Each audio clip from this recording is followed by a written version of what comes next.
Alors l'amour de Dieu, la grâce de Dieu n'est pas la faiblesse de Dieu. C'est sa force pour nous sauver. Dieu nous prêche son amour en nous aimant malgré nos iniquités, non pas pour nous encourager, mais pour nous changer. C'est pourquoi la Bible nous dit que la grâce nous enseigne à renoncer au mal, pas nous encourage à pécher. Car si tu pêches parce que Dieu pardonne, eh ben, le sang de Jésus-Christ n'est pas une douche. Au dernier jour, tu seras jugé. Ben, je veux donner un exemple. Il y avait un homme qui voulait sauver les fourmis. Dans son amour, il voulait les sauver. Mais chaque fois qu'il intervenait avec ses mains étaient tellement puissantes qu'il finissait par les tuer. Et les fourmis ont crié « Arrête de nous aider, tu nous tues ». Mais il a vu que les fourmis tombaient dans un trou. Il a dit « Ça va, je veux devenir une fourmi, mais j'aurai l'intelligence d'un homme ». Et il est venu au milieu d'eux comme une fourmi, mais avec la puissance d'un homme, avec l'intelligence d'un homme. Et là, il pouvait comprendre son langage. Et il leur a dit « Venez ». Je vais placer un bois au-dessus du trou et vous allez passer. Et c'est comme ça qu'il les a sauvés. C'est ce que Dieu a fait. Il a envoyé la loi avec Moïse. Mais l'homme était incapable d'obéir à la loi. Et cette loi commençait à tuer l'homme. Et l'homme a dit à Dieu, arrête de nous aider, tu nous tues. C'est pourquoi la parole s'est faite chair. Elle est morte à la croix. Elle est ressuscitée pour dire à l'homme, voici maintenant un homme qui est un modèle, le bois. Passez par la croix et vous serez sauvés. L'amour de Dieu est une source de salut pour l'homme. Car si Dieu ne nous avait pas aimés en Christ, l'humanité entière finira en enfer. La raison de cet amour, c'est vraiment le salut de l'homme. Oui, parce que quand on aime, on protège. Quand on aime, on donne. Si Dieu t'a donné Jésus, qu'est-ce qu'il te refusera avec lui? Parce que ce qui est plus précieux pour Dieu, ce n'est pas la puissance, ce n'est pas l'onction, la protection, c'est Jésus.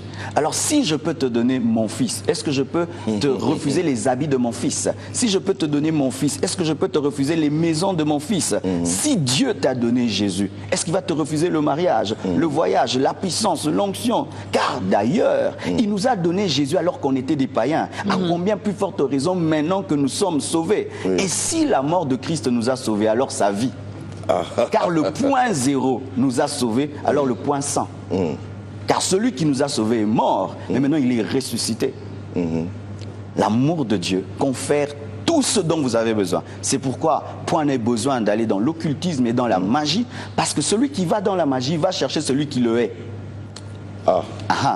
Et Satan, c'est un jaloux. Pendant qu'il te bénit, il est jaloux de toi. On n'a jamais compris ça non plus. J'aimerais dire un truc. Satan, quand il donne à ses enfants, il est jaloux d'eux. C'est pourquoi il te dit, tu auras l'argent, mais tu auras une plaie au pied gauche. Tu auras l'argent, mais tu vas marcher à reculant. Tu auras l'argent, mais tu ne dormiras jamais. Parce qu'il est jaloux de ce que tu es, parce que lui-même n'est pas heureux. Il ne peut pas te donner l'argent seulement et que tu jouisses de ça. C'est pourquoi la Bible dit que c'est la bénédiction de l'Éternel qui enrichit, car elle ne se fait suivre d'aucun chagrin. Pourquoi? Celui qui nous bénit n'est pas jaloux de nous, mais Satan est jaloux de tous ses enfants, parce que lui, il est malheureux, il sait qu'il finira en enfer. Mais Dieu est déjà béni et il peut te bénir. Il est tellement Satan, c'est un maudit qui fait semblant de bénir. Si vraiment le chrétien d'aujourd'hui a compris la parole de Dieu, donc c'est plus important d'aller, c'est important d'aller à l'église, mais ce n'est plus important d'aller à l'église pour demander certaines choses à Dieu, genre le mariage, les enfants, la promotion, la protection. Non, ce n'est pas mal de demander à Dieu, mais il faut demander en ordre de priorité. La Bible dit, recherchez d'abord le royaume de Dieu et sa justice, et le reste sera donné par-dessus. C'est comme si je viens dans un magasin et il est dit que si tu achètes un coca, on te donne un jus. Et puis je dis jus. Non, achète le coca. Commence par le coca. Non, jus, achète le coca. Non, moi je veux du jus. Non, mais d'abord le coca. Et d'abord Jésus, d'abord le royaume de Dieu et les voyages et tout le reste après. Mais ça fait plaisir aussi. Même quand je sais que je vais nourrir mon fils, quand il me dit papa bonbon, ça me fait bien. On me demande le bonbon quoi. Et même si je sais que Dieu sait que j'ai des besoins, ça lui fait plaisir que je dise Père, donne-moi de l'argent. Père, protège-moi. Je vais dire non, il sait qu'il va me protéger.